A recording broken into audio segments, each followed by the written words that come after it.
Okay, great.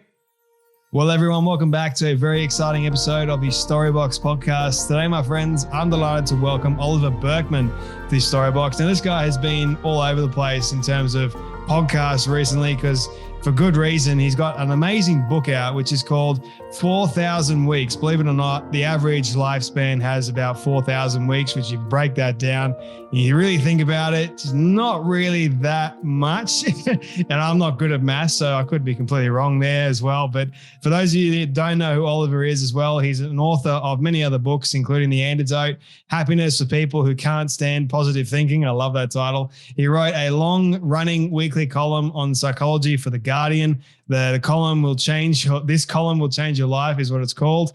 And his work has appeared in the New York Times, many others. And his new book, like I said, 4,000 Weeks, Time and How to Use It, is available right now. Oliver, my friend, can I welcome you so much to the Storybox podcast today? Thank you very much. Thank you very much for inviting me. I'm happy to be here. You're more than welcome anytime, my friend. I know we're going to have a fantastic conversation because this is a topic that I love talking about. Now, it is currently, I believe, 8:05 a.m. in London, and it is 5:05 p.m. here in Sydney, Australia on the same day. Is it Sunday for you? It is. I'm actually quite a way outside London, but in exactly the same time zone as London. So yeah, exactly. I think that is pretty cool. I don't know about you guys. The time difference there, because we're talking about time, I think it's pretty cool. But anyway, my friend, thank you so much for being here. My very first question for you is a question that I love asking all my guests at the very start, which is, what does success look like for you? Wow. Could really answer that on like a kind of 3-second superficial level, or talk about it for multiple hours. I think if I'm answering that with my sort of best self, as it were, not what I might have pursued as success for long stretches of my life, but what I think what I'm happiest about when I'm doing it is like it's defined for me as a kind of a full state of engagement with life. So it is being the sort of person who is showing up in a very fundamental and wholehearted way for your experience and your relationships and all the rest of it. And so often, this is the time aspect creeping in. So often, I think that what happens is because of other ideas we have about success, we are situating them totally in the future. We're totally getting into that mindset of my life is going to be good in the way that I want it to be good, but it's going to be not now. It's going to be sometime soon once I've kind of got my life in order, sorted everything out, mastered my time. And my experience has been that chasing that kind of success leads to failure because you just miss your life, right? You end up not being present for the actual alarmingly short amount of time that you get. There's so many people out there that are, I guess, really fascinated or obsessed with time or time management. And I guess this is more of a curious question for me to ask you. We'll see how we go with this one. Do we use time or does time use us? I mean, it's a great question, not because I think there's like one answer to it, but because I think it really throws something into perspective that it's hard to see, right? Which is usually hard to see, which is that there is something kind of weird about this idea of time as something that you use. Like it's so second nature to us. Okay, I've got this many hours, how am I going to use them? But it defines time as this thing that is separate from us. It says there's me and then there's time, and I've got to use this resource that I've been given as wisely as I can. And one of the arguments I make in my book is that if you go all in on that viewpoint, it leads to all sorts of unnecessary kind of stress and anxiety and not spending your time in the way you'd like, because it's actually kind of not true. When you really think about it, we don't have time. You never have anything more than the present moment. I might expect to get a few hours later on today, as I do, to do some certain specific things around the house, but I might not. Anything might happen, And so there's actually something very weird about this notion that time is ours to use. I think it's really useful to be able to sort of step away from that a little bit and just think about, maybe the real answer to your question is neither. Time is something that we are. I think that's a really useful framing as well. None of these is the only truth, but the idea that you are a little stretch of time, I find to be a really powerful one, because it puts you back into this position of like, okay, it's not about trying to become more and more and more efficient or getting to some place in the future where everything is fully streamlined and optimized and organized. It is about entering into this little bit of time that we have, or that we are. It makes me think, having heard you say that, it kind of makes me think that time is unlimited. It's just there, but it outlasts us. So it means we are limited.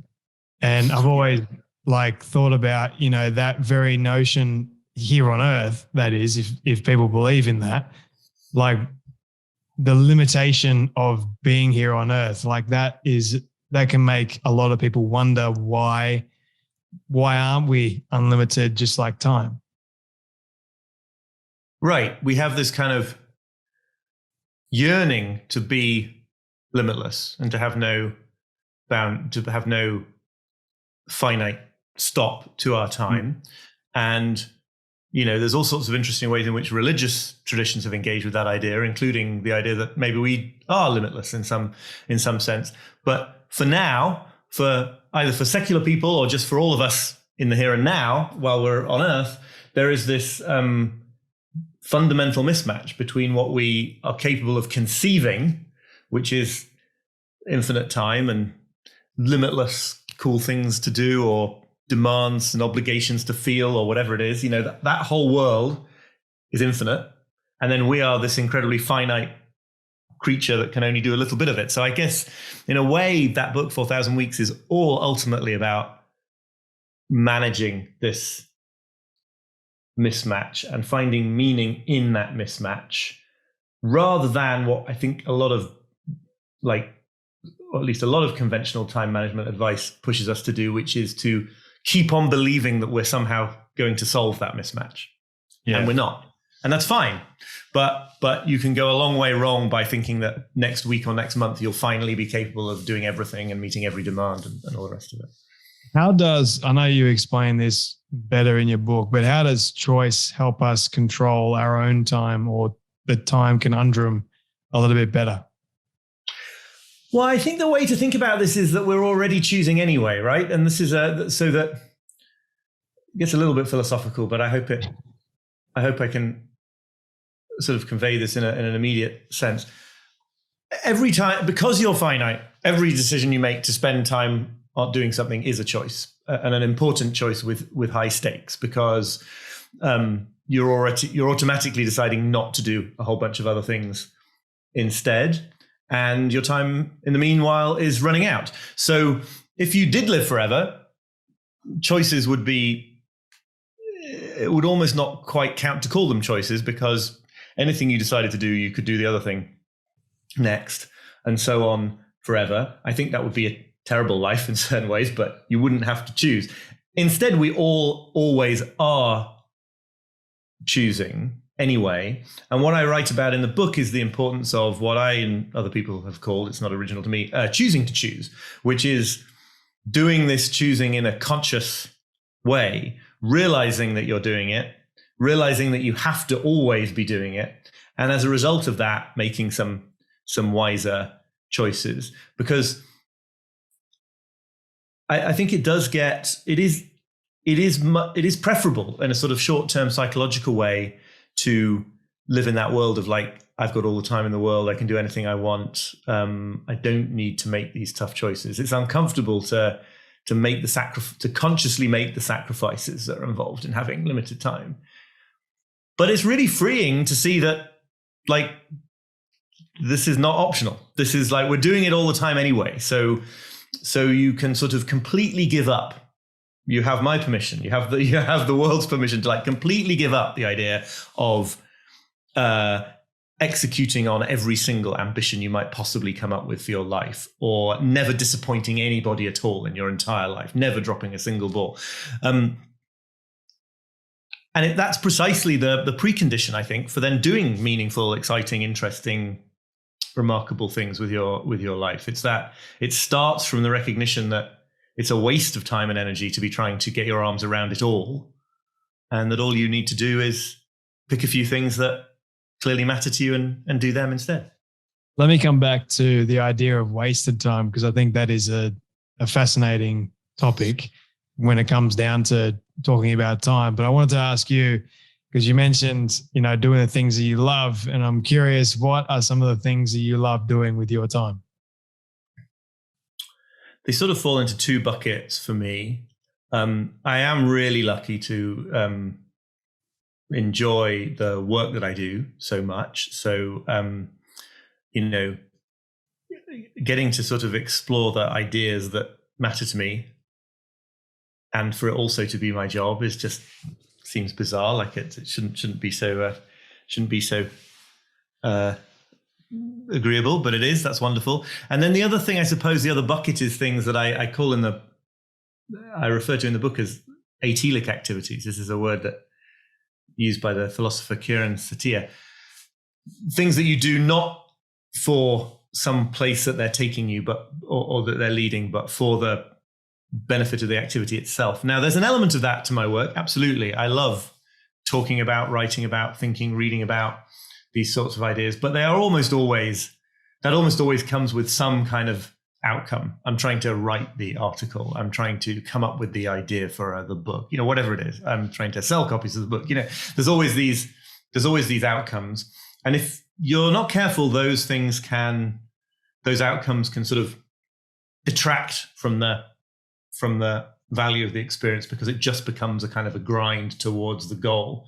That is obviously not true of something else that I would say I love doing now that we live in the North York Moors in Northern England, which is hiking, right? I mean, hiking is a classic example of this, a kind of atelic activity, because it would just make no sense to be like, okay, I'm trying to get to a point where I've done all the hiking that I need to do. Or, maybe you get fit. Maybe you want to some people try to sort of get a certain number of summits under their belt. There's all sorts of ways you can turn hiking into that. But for me, it's just very much a case of like, no, this is good now. And I think at its best, parenting is like that as well. Being with my 5-year-old son, the quality of that experience is vastly higher when I'm not trying to get him out of the door in time to get to school, or when I'm not anxiously thinking in my head about like how much screen time is enough, is too much, and all that stuff. It's much, much better when that can just be something you're doing with that moment. Do you have a bucket list? I'm not sure if I've you mean like a list of places you want to go, things you want? I mean, I sort of, on some level, I've always got a list of, I don't think of it as a bucket list. No, I don't think I have no, it's a strange, I don't know why that question caused me so much pause. I try hard in my regular sort of task management system, my to-do lists and my sort of schedule, and that I try to make sure that there's plenty of stuff in there that I'm looking forward to, because I think that is important to stay motivated, and I think it's a good sign that the thing you're looking forward to doing is a meaningful thing if it excites you. But I always think that bucket lists, what they seem to mean to me is this kind of list of things that probably at some other time you're going to do when you have the time for them, and they're not part of your life right now. Maybe that's not how other people use that phrase, but to me it is. And I want to not do that deferring. I want to not carry on believing that in 2 decades time, this time is arriving when all I'll do is these other things, because I think that risks never doing any of them. I don't know if you've seen the movie The Bucket List with Jack Nicholson. I haven't actually. I know of it. Morgan Freeman. I mean, when I watched that movie, I think what made me like pause a lot was the fact that these guys had lived their life so much so, and it kind of felt like they had wasted a lot of their time just living this existence trying to get by. Like you had one person that was working extremely hard just to make ends meet, and you had another person that worked really hard too, and then he became like a multi-millionaire. And it kind of felt like both people were wasting their time just on different levels. Yeah. And when they finally got, I don't want to spoil the whole movie for them, but when they decided, they met together, they decided, you know what, I'm going to, change this. I think the most impactful thing for me watching it was, that very thing. How am I using my time that is going to make me happy as well as bring me joy, and that is going to create a more fulfilling and meaningful life for me? Like this idea of creating a list, I think it's nice, but I also don't want to be limited to the list, because then I might think about, I might forget something.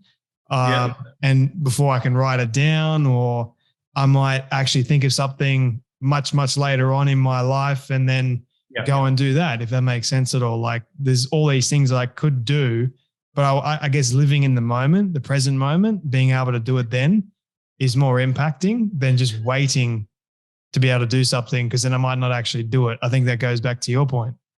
No, I think absolutely that's right. And I think another element of it is that, and this is a sort of insight that you get in sort of Eastern philosophies, Buddhism and traditions like that, that there's also something about meaningfulness or joy in experience that is kind of not dependent on the content of it. So you don't want to push this point too far. I know that, it's not, there are people in terrible circumstances in the world and they are suffering, but there is a sense in which we get caught up in this idea that in order to experience joy or meaning, I'll need to go and do a specific thing. When in fact, it can often be how you relate to your experience that is the key to whether it's fulfilling or not. So to pick a sort of very common mundane example that gets used in Buddhism and meditation circles, right? It is possible to find deep absorption and pleasure in an activity like washing the dishes if you get to that stage of being able to hold your attention on it and being able to enter into the experience of it. Doesn't mean it's not also great to do more sort of, superficially more interesting things. Doesn't mean it's fine that we live in a society where some people have to work as dishwashers who would rather be working as something else. But it does mean that maybe we shouldn't go all in on this notion that joy is going to be found by lining up our preferences for how we spend our time with the specific ways in which we're spending our time. And, almost everyone has this experience, I think, well, on both sides of this coin, right? One is planning something that's meant to be really special in your life or your family's life or something, and with your friends, going and doing it and feeling the sense of anticlimax that it wasn't this kind of amazing thing it was supposed to be. And then on the flip side of that, a day spent, with no particular plans, doing something rather mundane, running errands, and just sort of reflecting at the end of it that it would turn out to be a weirdly enjoyable day. And I think both of those things are to do with the fact that actually it is at least partly to do with the way you're relating to your experience, as opposed to the content of your experience that defines how it feels. Yeah. What are some ancient pieces of wisdom or advice that you found while researching this book about time, or when it comes down to time, and how does it stack up, or does it stack up to modern advice when it comes to time management? I mean, I guess the best way to talk about that is just to go all in on the fundamental idea, and then we can dive off in different directions if you want, but which is how to think about limits, right? How to think about being limited, both in terms of the amount of time we get, the most obvious thing, but also in terms of our control over that time, our knowledge of the future, right? You not only do you only get a small amount of time, but you don't know exactly how long it's going to be. You only know that it's going to be short, and you don't know that it's going to unfold the way that you want it to unfold. And every time you make a choice to do something, to launch some project, to engage in a relationship, to travel somewhere, anything, you can't know that it's going to turn out to have been a good choice. And actually, you'll never know in some sense, right? Because there aren't parallel lives of yours to compare it to. And that situation of being limited just seems to me it's completely built in. Maybe people in Silicon Valley will find a way to extend our lives by 100 years. Even then, it'll still be pretty limited by most reference points. And I think that a lot of ancient wisdom, and especially things that come out of various religious traditions, has to do with how you reconcile yourself to that state of affairs, and how actually embracing limitations, those kinds of limitations, I'm not talking about like self-limiting beliefs that you're no good or something, but the real built-in limitations of being human, embracing them is the precondition for living meaningfully and accomplishing cool things and making a difference and all the rest of it. Whereas I think a lot of, not all of it at all, but a lot of sort of bad advice on productivity, time management that we encounter today, it doesn't explicitly say you can transcend your limitations and become superhuman, usually, although it does occasionally. But it's premised on this notion that like there doesn't need to be sacrifice involved in having an authentic relationship with time. That the answer is to try to pack more and more and more things into the same amount of time through efficiency and optimization and outsourcing and delegating all the least important things, so that you will be able to do everything that matters to you, and you won't have to do all the tedious stuff that doesn't matter to you. But I think what people have understood in the older traditions is, no, there's more stuff to do that matters to you than you'll get to do, right? Even that you don't get to sort of find a secret back door to the human condition. It's still the case that there's this sort of, I think the word for it is it's tragic, right? But not in a kind of melodramatic way. It's this sort of tragic view of life that says, here we are, we're put into this situation, and to make it as exciting and meaningful and accomplished and pleasurable as we can, we actually have to face up to not just all the things we want to do and can do, but all the things we'll never get to do. And it's like, it's kind of a bummer, but also it's reality. And there's something very invigorating about stopping avoiding the truth like that, I think. Maybe not for everybody. Yeah, 100%, man. You mentioned efficiency a few times, and I'm curious personally, like, is the goal to become more efficient with our time? Because it feels like what we have been taught is the quicker we are and the more things we get done, the better it will be, the more efficient you feel about yourself, and therefore the more rewards that you get. Is that a trapping notion or a trapping idea? I think it can be. I've gone so all in on being against efficiency that now I feel an urge to sort of qualify my remarks. So look, and it's an example I've given before. If you get up in the morning and it takes you an hour to find your clothes that you want to wear for the day, like, there's an inefficiency in your routine that you should address. And I'm definitely still someone who tries to find more efficient ways of doing all sorts of things. I think that the problem, as always with these kinds of things, is not a given technique, not a given efficiency method or something, but why you're doing it and like the spirit in which you're doing it. And if what you're doing, and I think this is true of a lot of the people who are sort of deeply into the kind of self-optimization movement are doing, is that they are pursuing some kind of, they do think it's going to like save them or something. They think it's going to, they think, or maybe they haven't explicitly acknowledged this, but they think that they're getting to a point where through all this efficiency, a certain kind of discomfort is going to be eliminated from their lives, or a certain kind of vulnerability or emotional vulnerability or something is not going to be there anymore, or certain kind of hard choice to do one thing instead of another is going to be avoided. And that's the thing that is the problem, right? And I think that if you go all into efficiency like that, you end up living permanently for the future, right? It's this idea that soon you're going to get to this plateau of efficiency and optimization where everything is just smooth sailing now until the end of your life. And I think that a lot of productivity advice keeps people locked into that mindset. They're thinking, okay, I'm not there yet. Right now, I've got too many emails and I'm behind and I've missed some deadlines. But if I really give it one more push and finally implement this really cool system, like peace and plenty will prevail. And that is the problem. So it's pursuing efficiency techniques for that reason that is the problem. Because I think what we actually have to do is face the facts that you're never getting on top of everything. You'll never find a way to make time for all the things that feel like they matter. And efficiency is just a sort of deceptive distraction if you think that it's going to take you there. But look, once you can get a bit more into this limit embracing mindset, which I think I am a bit more in now than I used to be, it's not wrong to try to, reorganize your kitchen so that it takes you 20 minutes to make dinner instead of an hour and a half. That's fine. That's great. If you don't want to be spending your life cooking, you'd rather be doing something else with it, then absolutely find the inefficiencies and get rid of them. I think, and this is what I've been taught for a long period of time, I feel like I am, once again, wasting time if I'm not using every second of it that I have in a day.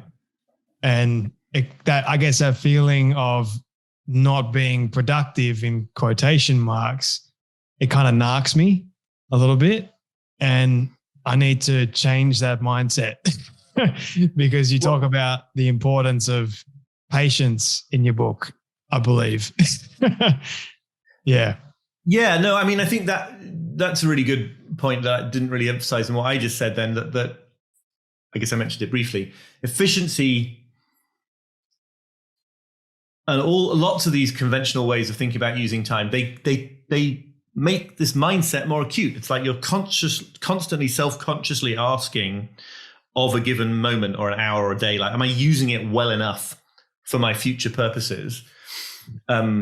Because wasting in that sense, the word wasting, it implies the future, right? It's wasting relative to some goal you're trying to reach. And obviously getting through more stuff more quickly is a good way to sort of combat that emotion. But the reason that I stress the importance of patience in the book is that I think patience ultimately these days, especially in our sort of accelerated society, is just about slowing down to the speed that things really need in order to do them. And that includes just like living your life. Maybe what you need is an hour's rest.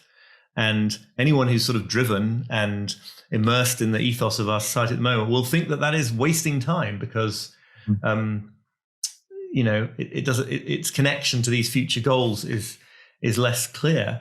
But actually, like I argue in the book, I think if you really think about it, you get to this strange paradoxical conclusion that the only way to really spend time well is to waste it. If by wasting you mean not keeping most of your attention on the future place that you're headed to, but actually putting most of it into this moment. Because, the things that we tend to define as idleness, if you think about them, they kind of are by definition those things that don't lead anywhere. So it's idleness apparently to sort of, I don't know, there's certain kind of books or certain kind of shows you could watch, say, where you'd say you were wasting time. What do you mean? I think what you mean is they're not self-improving somehow. Yeah. And it's like, well, there's nothing wrong with self-improvement, but if all you're always doing is improving for some future point that you never get to, that seems like you've missed the point in a way. If you really think even deeper about it, it's kind of like, well, when you go to sleep, do you see that as wasted time because you're not really doing anything except you're sleeping, you're resting. Right. So if you think that every inch of time should be used in some way, shape or form that is going to be quite productive, then it should take sleeping off the table because you spend at least 8 hours of it. So I guess that, it's a matter of, that's the way I think about it at least. Yeah, I was just going to say, or the other thing that happens, and we have totally seen this happen in the last sort of decade or so, is that people start to emphasize valuing sleep for other reasons, right? So sleep starts to become, and it is now, right? Sleep is like a really cool thing to do in certain sort of personal development circles because it's recognized that you need it in order to be a alert and productive and all the rest of it. But like, yeah, what about the benefit of sleeping just because like dreaming is fun to do? I mean, or that like snuggling down into your cozy bed is fun to do, not because it's going to make you a better producer, even though it will, just to be clear. But like maybe that's not the only reason to want to find enjoyment in it. Yeah. I don't want to wake up when I'm having a great dream. That's in all honesty. But then I just end up waking up and I'm like, damn it, I can't remember the good dream that I was having. I'm like, take me back, please, time travel. Yes. Which kind of brings me to another curious question for you, Oliver. If time travel was to exist and you were to travel back in time to any decade or any time period, which time period would you want to travel back to and why? I immediately want to like sort of add caveats to this. This is time travel where I can go and experience something and then immediately leave and come back to the modern world, or am I there for good? You can travel there for as long as you want. Right. I think then I would be, personally, I would be extremely interested to visit sort of basically anywhere in pre-industrial Europe, but I think about sort of the medieval period, and why not around here in Yorkshire, times when, you know, this is why the get out clause is so important, because like life was terrible for medieval people, right? You know, you need some dental work doing. You do not want to have to remain in the medieval period. But as I discuss in the book, I think there's lots of reason to believe that these time problems that have weighed on me so much in my life and that are so interesting to me didn't really exist for those people, because they didn't relate to time in this sense of it being a resource that they had to make the most of. I think that because their lives were so governed by natural rhythms, because you just had to like milk the cows when the cows needed milking, you know, you couldn't batch that in a sort of hyper efficient way or anything. And because certain kinds of communal and religious traditions were so entrenched, there would have been a sort of a depth to experience that we have all, I think we all do know, but we get it too rarely. And I think it would have been present. I think there's reason to believe this, right? That it would have been present most or all of the time for those people. So it's kind of totally this kind of, I think it's an Italian proverb that translates as we were better off when things were worse. And there's an element of that in my wanting to go back to that time, because as I say, like almost everything about the quality of life was awful, and I would not want to remain there at a long-term basis. But I think that to taste that different kind of relationship to time and reality would be extremely illuminating, and to be able to bring that back into a world obsessed by efficiency and productivity would be very helpful. Plus, it would be more. Plus, I'd be happier then to like, you know, go to a 21st century dentist, knowing what I'd seen in the terrible medieval times. Dentistry and optical, 100%. both of those things are godsends. I think, you know, part of me wants to go back to the same period just because of lack of technology. Yeah, absolutely. That's a crucial part of this too. Yeah. And then the other part of me wants to sort of have the technology in that period of time to make things a lot better. But then again, it kind of makes me think, well, have we made it better for our uses of time if we're on social media? Maybe I'll just have the technology, but with no social media. How about that? Like, I think that would be the fix. You're right. Go back in time and just tweak things enough that social media platforms never come to be. That one little adjustment, I think, will make a huge difference in the world. Who knows? I could be completely wrong. That's just my imagination running a little bit wild there. But Oliver, man, I want to give my audience a little bit of a picture on the front cover. This is I think, is this the UK or the Australian version? This might be the UK.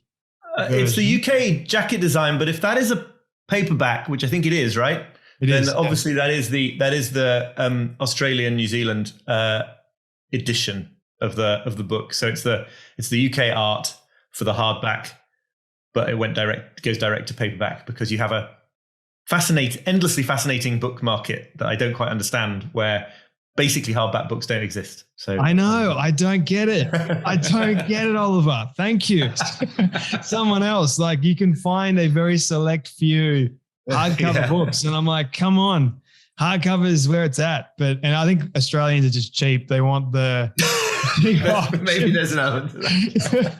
But the reason why I held it up for people is I wanted them to see it if they're watching the video, or even on the audio version. You've got a long chair with a lake, and then you've got the mountain view, and it's quite serene. And I wanted to ask you, did you have any involvement with the cover, or what was the purpose for this design? It's a fact. I really like to talk about this question because if anyone's super interested and goes to my website or to anywhere else where the book is for sale, you can see that the US cover is very different. And the Canadian cover is different again. And now that a few foreign language editions are being published, I see like new things being tried all the time. Yeah, I do have input. I think it's interesting in the contract when you sign one to have a book published. The author has like ultimately total rights over the insides of the book, but absolutely not total rights over the jacket art. So as it happens, I love all the jacket designs for this book. But if I had really hated them and the publisher had wanted to pick a fight, it would have been their say, not mine. So that picture is it's a view in Queenstown, New Zealand, I think. So from my vantage point, that counts as your part of the world, but I'm well aware that it's actually an enormously just across the lake, an enormous distance away. Yes, right, exactly.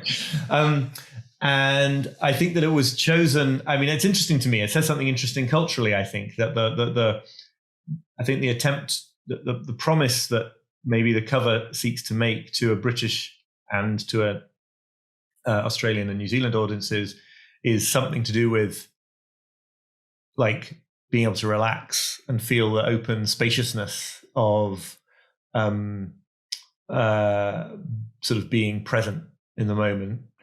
The US cover, which in a totally different way I absolutely adore as well, is text-based and has a little picture of a man, presumptively sort of Atlas holding up the world, except he's holding up a clock. And it looks like a business book. It looks like a book that seems to promise, if you read this, you might become more productive. And I think both of those are true, right? I mean, I think that's sort of the point of my message, is that this isn't a book about like, oh, just be a slacker. It's a book about how actually taking a more relaxed attitude to time and being more productive in a meaningful sense go together, right? They're not opposed at all. But it is intriguing to me that it was felt that one way was the way to attract Americans, and the other was the way to attract UK Commonwealth. The more visual approach. I like it. Because what goes through my mind when I first saw it was I see this, the 4,000 weeks, and that's a bit confronting. And then you got, hey, this nice serene picture. It's like, relax, take a deep breath in. It's going to be okay. Time and how to use it. Fantastic. Let's dive in. That's the way my brain works when I saw it. I'm glad. No, I mean, I think, right, the title, I'm aware, the title was a risk, right? Because when people figure out what the title's about, I think there is totally a risk that they'll be like, that's terrifying and depressing. So obviously I don't want to have anything to do with a book that has that message in it. And I'm certainly not going to pay any money to own such a book. Whereas, of course, I do think that the message of reading the book is that like that is a good sort of startling slap in the face. But what follows from that, I think, is not at all right. Because sorry, I'm going off on a tangent, but there's this other way of thinking about life is short, right? Which is not that it's a cause of despair, but that it's quite high stress, because now you've got to like live an amazing life and spend every weekend doing exciting hobbies and definitely quit your job to go into business on your own and definitely do this and like that can be the right set of choices for somebody for sure. But I'm concerned to suggest that actually that kind of high stress approach to using your limited time, that's not necessary either. This can be a sort of it can be a big relief if you follow my argument. I hope. Yeah. I think it is important to be aware and mindful of time and our time and how we do use it and using it well for us. And I think that, yes, some of these thoughts and concepts can be quite confronting to a lot of people because it kind of brings into the groundingness of just life, the reality of the mortality and of just life and existence. But then I think you follow it on with so much more positive and helpful, useful information as you read on in the book, which I loved. And you tell pretty cool stories too, which just hooks me even more. I wanted to ask you a couple more questions for you, Oliver, if that's okay with you. Sure. Yeah, absolutely. What is the watermelon problem? This is just my facetious name for the problem of digital distraction and distraction more generally. I'm referencing a event in 2016 when I think it was 2016 when BuzzFeed, the website, did a Facebook Live thing where two of their journalists put elastic bands around a watermelon, one by one, squeezing the watermelon until 600 and something rubber bands in, it exploded. And there's something really compelling about this. And millions of people, either live or shortly afterwards, found they couldn't look away. And I just think it's a great illustration of a really important point about attention, right? Which is that none of those people got up in the morning and was like, what I really want to do with 45 minutes of my day, because that was how long it took, is like watch two people I don't know put rubber bands around a watermelon. And even while they were doing it, if you read some of the Facebook comments, it was fascinating. People didn't really want to be doing it, but they also absolutely couldn't choose not to do it. And I think that this, it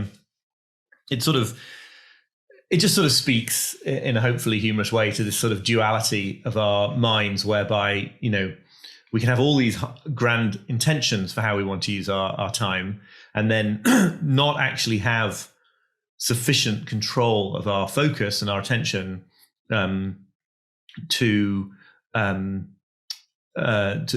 put it onto those things.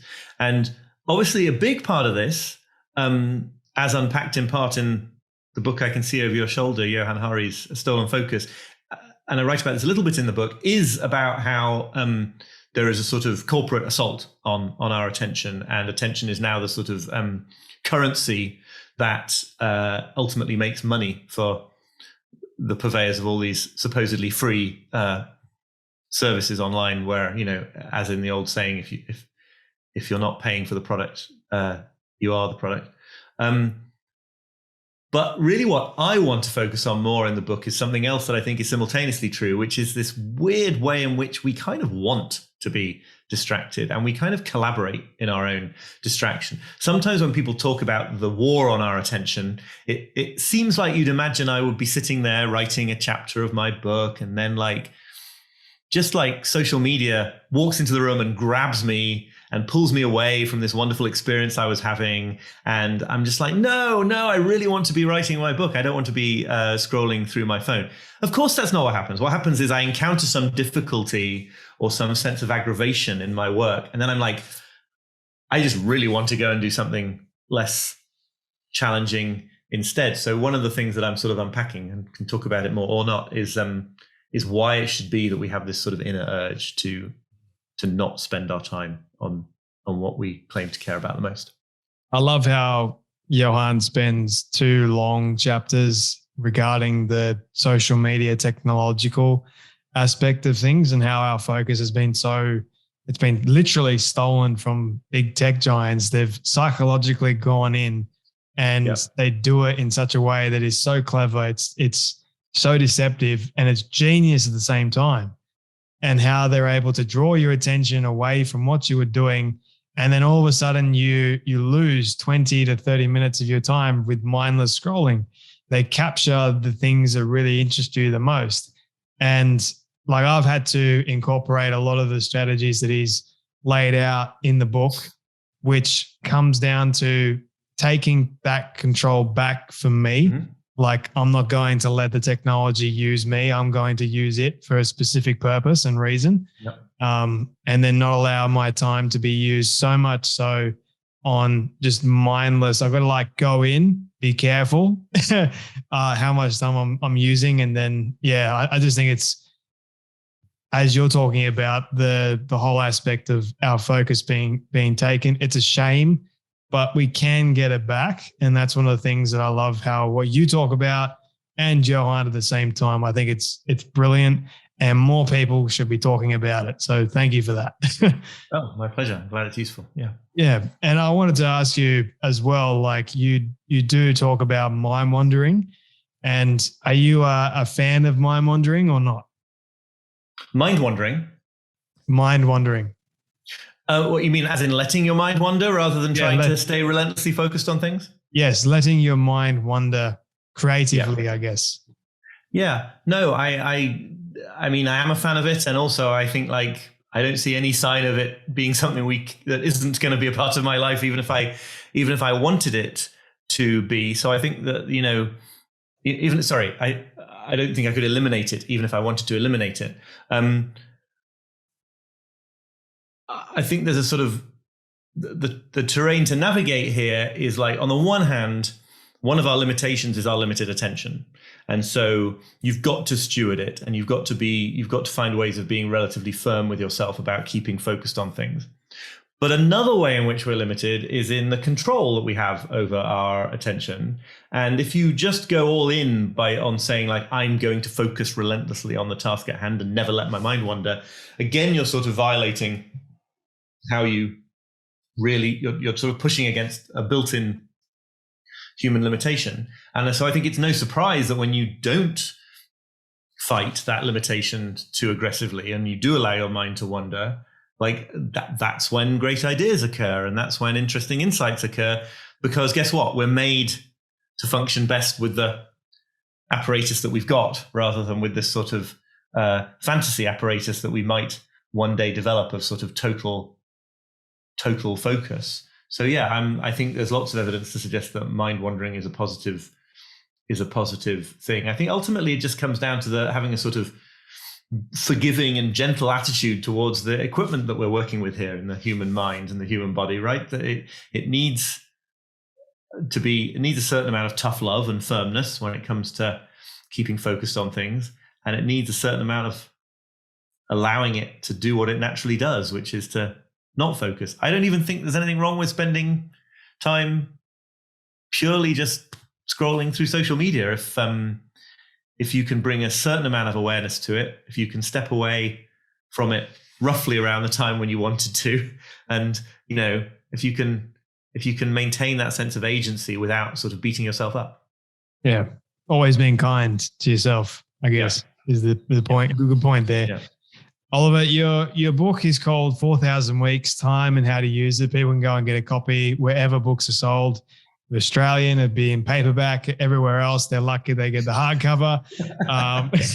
But I'm so grateful for this book. Thank you so much for writing it. I highly encourage everyone to go and get a copy of it. Also, check out some of the other conversations that Oliver has done in terms of podcasts. He's been on Dr. Rangan Chatterjee's podcast, which was brilliant, by the way. I'll link that for everyone in the show notes below to listen to. Grateful for your time today, Oliver. 2 quick final questions for you. What do you love the most about yourself and your story? Gosh. Wow. That's not a quick question. Maybe it's a trick question. I tell you what I like. I really, I don't know. I think I like the place where I've got to in life and a development of my personality compared to where I started out. I think I like the fact that my life seems to move in the direction of growth rather than whatever the opposite of growth is. I don't know if that's an insufficiently precise answer to your question, but it's what occurs to me. That's all right. Maybe I might have to bring you back on when you've had more time to think about it. Kind of put you on the spot there. It's a big question, I know. But maybe this question might be another big one, but we'll see how we go. But it does have a relation to time, but it's a hypothetical one. I want you to imagine with me for a moment that you've been able to reach the age of 100.